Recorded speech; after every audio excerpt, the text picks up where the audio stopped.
Hey guys, so today I'm going to show you how I did this DIY lime wash wall in my living room, and this is going to be an accent wall just to sort of lighten up the space since I painted everything black. And for materials, you're just going to need your lime wash paint and a block brush.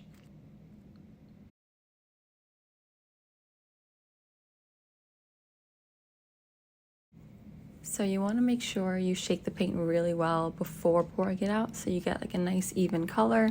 And I did also add water to my paint. I think that helps like the texture so it doesn't go on too thick. You're pretty much just small X's. And honestly, I think this is easier than regular painting.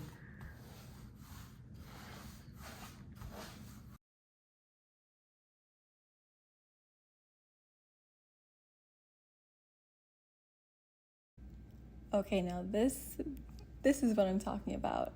This is the color and the warmth that I wanted from this paint. I don't know what was going on with that other color, but this makes me happy. So I'm just gonna keep painting. I'm going to finish up this first coat using the same X strokes, and then once that dries, I'm going to add a second coat.